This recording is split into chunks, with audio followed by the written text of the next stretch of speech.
Roger. PID with the individuals coming out of the building with weapons. That's Wolverine 5, you're clear to engage. Initials Mike Juliet Alpha. You're clear to engage with weapons. What's going on, everyone? Welcome to another Grey Zone video, and today I'm going to be giving you my recommendations of what weapon system I recommend you start with in the game. And it's a pretty simple answer. It is the M4A1.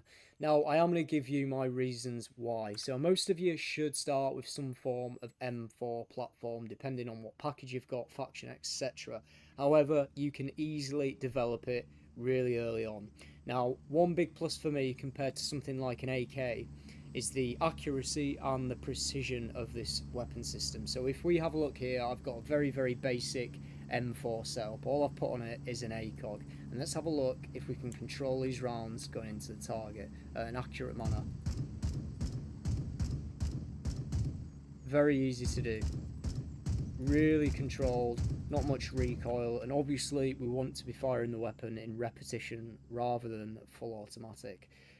Obviously we can also put on a holographic sight, however you've got to bear in mind that the front iron sight on this will impair that slightly. As you can see here, we can see the front iron sight on this setup. However, if this is what you've got, do not fear, it's a great bit of kit and you'll be able to accurately drop the AI out in your starting areas without any drama. And not only that, you can also camp the rifle to the left and you can still accurately engage the enemy even without any sort of marking system, etc. Alright, especially at close range.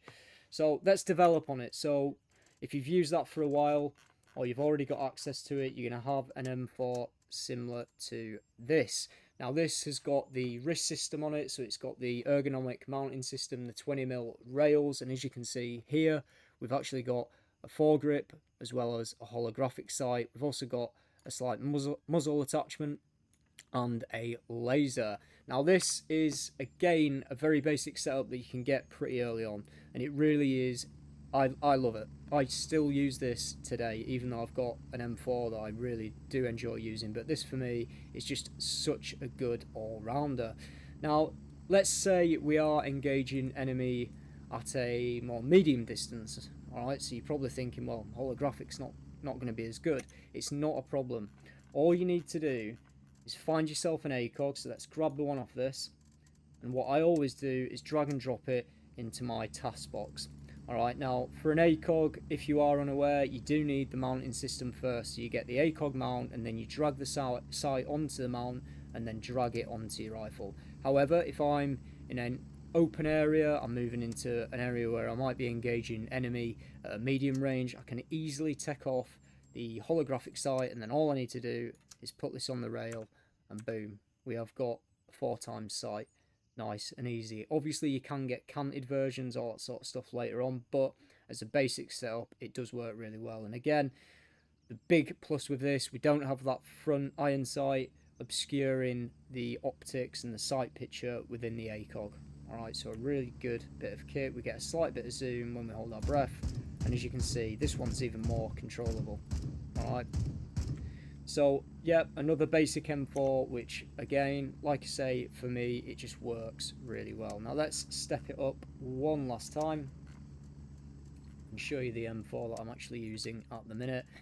And you've seen the ACOG enough, so like I said, all we do is find where the ACOG is, drag and drop it into our case, and it's good to go when we need it. And we're going to drag and drop our holographic sight onto the collimator position. And here we go. This is my M4 setup. Now I know it's daylight and you can't really see much here, but the one big thing, or a nice little hot tip I'm going to show you, is if you're doing nighttime stuff and you've got your IR laser, as you can see here, we've got our IR laser but we can't really see it as much, and using your holographic sight could become a bit of a nightmare. But if we cant the rifle to the left, we can use that laser a lot more efficiently. Now if you have the laser light module system on the left, it does make it a little bit trickier. Okay, now I guess it is personal preference, but for me, if we have the laser on the left and we cant the rifle to the left, you can see I've not really got that clear IR laser going straight down the middle. It's sort of canted to the left and hooks in. Now for some people this might be better. It does give you a little bit more situational awareness, I guess. However, for me, I always try and keep my PEC systems or laser light module systems on the right hand side. It just works far better for me. So if I want that there, you'll just see the difference one more time if it wants to actually do it. Again, just play around with this stuff as well. Alright, play around with this stuff, see what works for you. But there you go, you can see it's just straight down the middle, and I prefer that so much more. I feel far more accurate with it. However, this is the setup I'm using at the minute, so bit of a con with it, which I have discovered when I'm doing CQB things, or moving around built up areas, moving into buildings, sheds, whatever it is. This rifle is pretty long. Yes, it is very accurate, the ergonomics with it are really, really good, but I am having to bring the rifle in close or switch to pistol when I'm clearing out small rooms, because it is quite long, especially with this suppressor attachment. And this is where we go back to the M4 that I recommended at the start, which is this one. Alright, obviously this one without the sight at the minute, but this setup really will get you far.